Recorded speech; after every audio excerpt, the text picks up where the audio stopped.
let's talk about Faust. Shaman King. Faust is a fan favorite, fighting foils and fixing folks. Today we're going to take a quick look into his character, his history, his development, and some of the abilities he has as a shaman that seem unique to his style of necromancy. There's the menu, and let's crack in. Johann Faust VIII, a doctor turned shaman to try and reunite with his dead wife Eliza.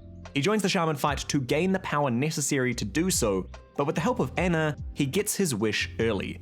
From then on, he uses his dead wife as his guardian spirit. At the end of the series, he is killed in his fight with Redeem, and he chooses to stay dead, returning to Eliza at last and resting in peace.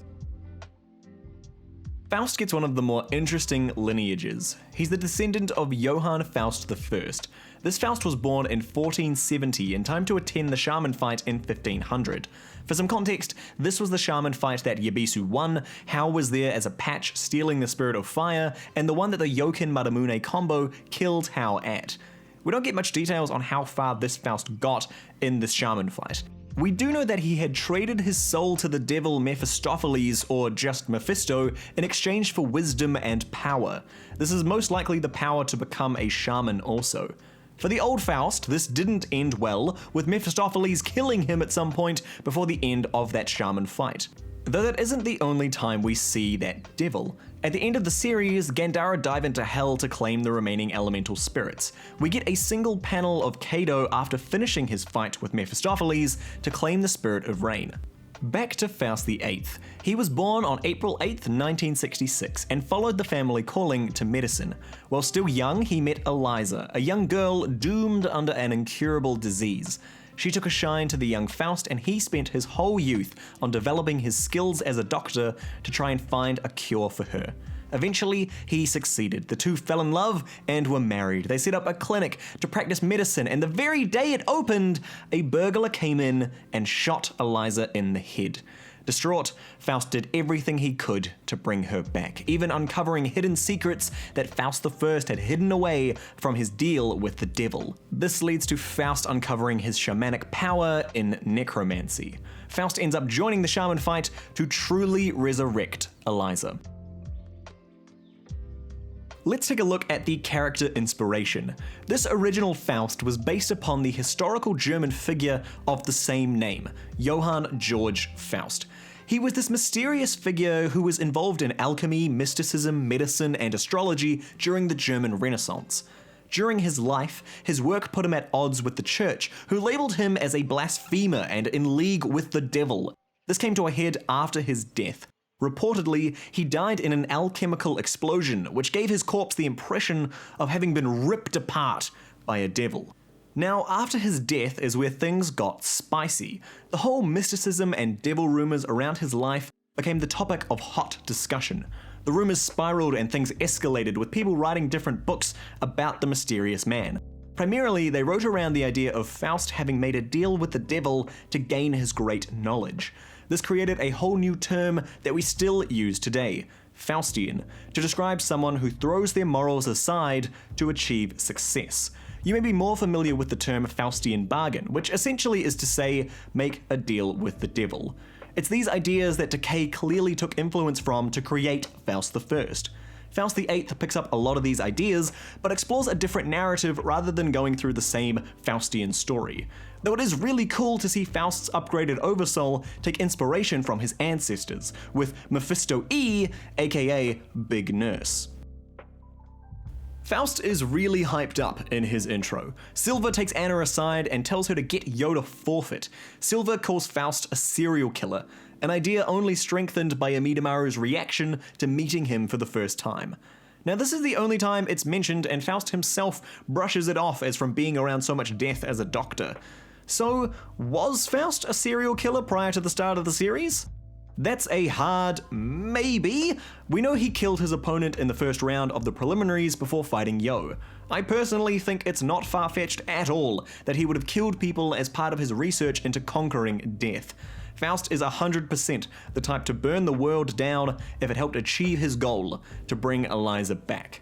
That's his dream in this series. All of the main characters have a dream to achieve in the Shaman fight. Whether to gain the power to live a simple life or to create a giant Fuki field, Faust wants the power to resurrect his wife.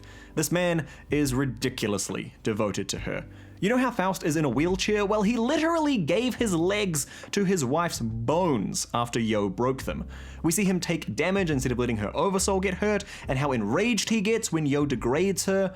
Other characters describe Faust as a pure soul, pure in the regard that he has a single honest ambition to find and protect his love again. Despite a negative first impression, the gang can't deny Faust's dedication and the strength of his ideals.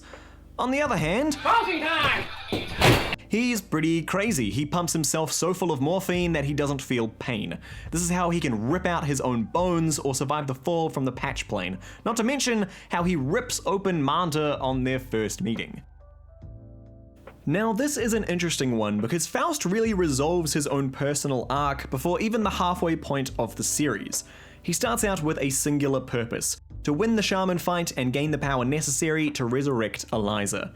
This causes him to be incredibly emotional about her, which is what we see in his first fight. Yo challenges and threatens both Eliza and his conviction of becoming Shaman King. By the time the gang make it to the Patch Village, the rules change and Faust is forced to make a team to progress. This is where he has to swallow his pride and ask the only person he knows, Yo, to team up. The only other person he's had to fight so far, he killed, so Yo's all he's got. You can see that when they say no to him, he's genuinely upset. He's seeing his only chance to achieve his dream slip through his fingers. This is where Anna comes in, to force Faust onto the team. Once Anna returns Eliza's spirit to him, he becomes possibly the biggest team player from then on out. He's got everything he wanted and spends the rest of his life working to support the gang in stopping Hao, supporting the people who helped him achieve his dream. Anna essentially returned his life to him, so Faust spends that life helping to achieve both her and Yo's dreams. Somewhat ironically, he gains the power of resurrection near the end of the series, after he's already got Eliza back, in a sense. At the very end of the series, he does choose to stay dead and move on with Eliza, having achieved everything he needed to while still alive. Faust is the only shaman we see in the main series that uses necromancy as the basis of their shaman powers. It's based around reanimating skeletons and manipulating the bodies of the dead. It seems like a simple premise, but I want to posit a theory that necromancy has a unique ability that we don't see at all beyond Faust's first fight, namely, to create an oversoul without a spirit. Here's the diagram that shows how this works. This actually comes from the chapters where Faust fights Yo. You need a spirit, an object, and then shaman power to smush them together that creates an oversoul. This is where I think necromancy is different. They don't need a spirit if they have bones. The idea comes from Faust's oversoul Eliza.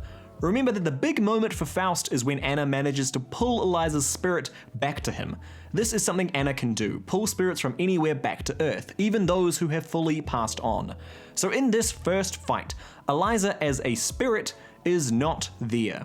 Which raises the question, what on earth is he putting in this oversoul? It's mentioned that by using the bones, it brings out the form of who they were when alive. However, this only covers the physical form, not the spirit of the person. This is how Faust can bring back the image of Eliza without possessing her spirit. So for a necromancer, they can use the object or medium as the spirit as well. It's a completely different dynamic to the other spirits in the series. They react, they feel, they are their own characters. The shamans team up with them to battle, but Faust can manifest an oversoul without any of that, fighting with only his own power. And that's rad. There's a book, Faust 8. It's a light novel written about Faust, which I would love to get my hands on. But like so many good things, only a Japanese release was done. If anyone knows where to find an English translation, I would be rapt if you could share it. Anyways, that's it for today. Thanks for watching. This has been CG, and I'll see you Gs in the next one.